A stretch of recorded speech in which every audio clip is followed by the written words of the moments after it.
Good morning sa lahat. Tara magbasa na tayo nating libro guys. Magandang balita, Biblia.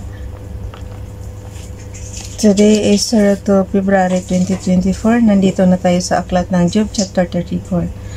Ipinagtanggol ni Elihu ang Diyos. Sinabi pa ni Elihu, Job chapter 34 verse 1, sinabi pa ni Elihu, verse 2, makinig kayo, matatalinong tao, itong sinasabi ko ay pakinggan ninyo. Verse 3, tulad ng masarap na pagkain inyong natikman, salita ng karunungan naway inyong pakinggan. Verse 4, atin ngang talakayin itong usapin, kung ano ang tama ay ating alamin. Verse 5, ayon dito kay Job ay wala siyang sala at katarungan ay ipinagkakait daw sa kanya. Verse 6, bagamat matuwid itinuring na sinungaling siya at tinadtad ng sugat kahit na walang sala. Verse 7, may nakita na ba kayong tulad nitong si Job, kaunti man ay wala siyang paggalang sa Diyos.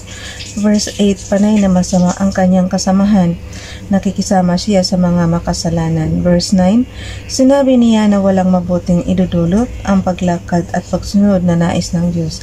Verse 10, makinig kayo sa akin mga taong magagaling. Ang makapangyarihang Diyos ba'y maaakay sa masamang gawain? Verse 11, ginagantimpalaan niya ang tao ayon sa gawa, ang iginagawad sa kanila ay iyon lamang tama. Verse 12, hindi gumagawa ng masama ang Diyos na makapangyarihan, hindi niya kailanman binabaluktot ang katarungan. Verse 13, may nagbigay ba sa Diyos ng kapangyarihan? Sandali lang. May nagbigay ba sa Diyos ng kapangyarihan? At sinong naghabilin sa kanya nitong sanlibutan?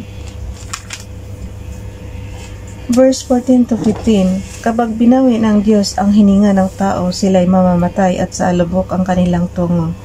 Verse 16, kung matalino kayo, pakinggan ninyo ito. Verse 17, hindi ba ang Diyos ay makatarungan, bakit hinahatulan siya na parang makasalanan? Verse 18, sa mga hari siya ang nagpaparusa kung sila'y masama at walang halaga. Verse 19, siya ang lumikha sa sangkatauhan kaya walang itinatangi, mahirap man o mayaman.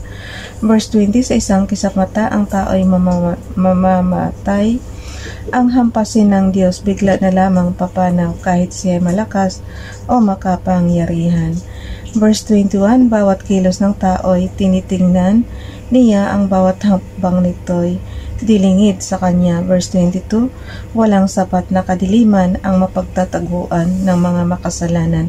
Verse 23, hindi na kailangan ng Diyos na magtakda ng panahon upang ang tao ay lumapit sa kanya at gawaran ng hatol. Verse 24, hindi na rin kailangan siya mag-imbestiga upang mga pinunoy alisin at palitan ng iba. Verse 25, sapagkat alam niya ang kanilang mga gawain, sa gitna ng dilim sila'y kanyang wawasakin. Verse 26, pinaparusahan niya ang masasama ng nakikita ng madla. Verse 27, sapagkat ang kanyang mga utos ay nilalabag nila. Verse 28, dahil sa masasama, ang mahihirap ay humihibik. Anong humihibik? Okay, verse 28 guys. Job chapter 34 verse 28, dahil sa masasama ang mahihirap ay humihibik, kaya't sa daing nila ang Diyos ay nakikinig. Verse 29, kung ipasya ng Diyos na huwag pumibo, walang maaaring sa kanya ay magreklamo. Kung kanyang talikuran ang sang nilikha, ang tao kaya ay may magagawa. Verse 30, walang magagawa ang alinmang bansa upang makaiwas sa pinunong masasama. Verse 31, Job, inaamin mo na ba sa Diyos ang iyong kasalanan? Nangako ka na bang itigil sa kasamaan? Nangako ka na bang titigil sa kasamaan? Verse 32, hiniling mo na bang sa iyo'y ipanawa ang lahat ng iyong masasamang gawa?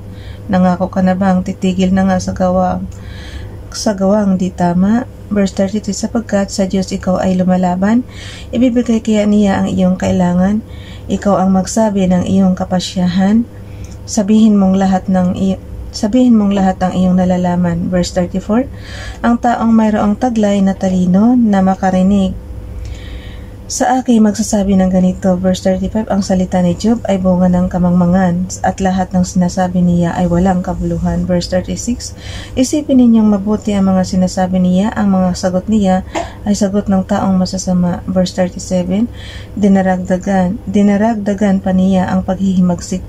Ang kanyang mga kasalanan, hinahamak niya ang Diyos sa ating harapan.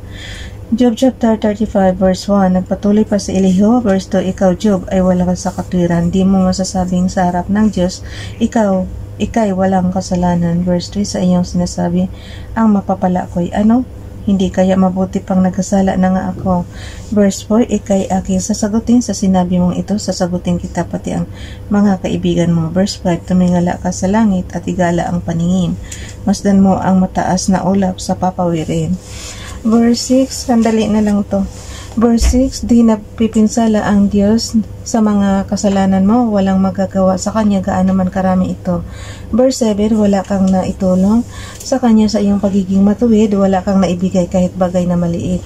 Verse 8, kung nagkakasala kay kapwa mo ang nagdurusa sa paggawa ng mabuti, natutulungan mo sila. Verse 9, kapag ang mga tao ay inaapi, sila ay dumaraing, sila ay nagmamakaawa upang ang tulong ay kauntin.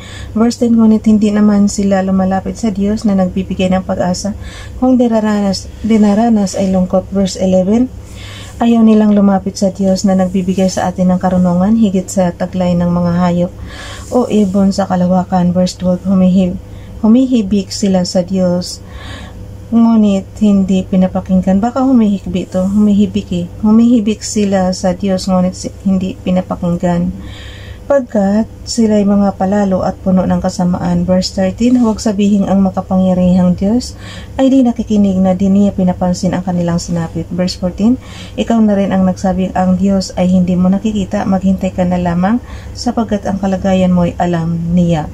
Verse 15, akala mo ay hindi siya marunong magparusa at ang kasama ay ipinagwawalang bahala niya. Verse 16, wala nang saysay kung magsasalita ka pa, mga sinasabi mo na may walang kwenta. Bukas na itong chapter 36 guys. Bye everyone. God bless.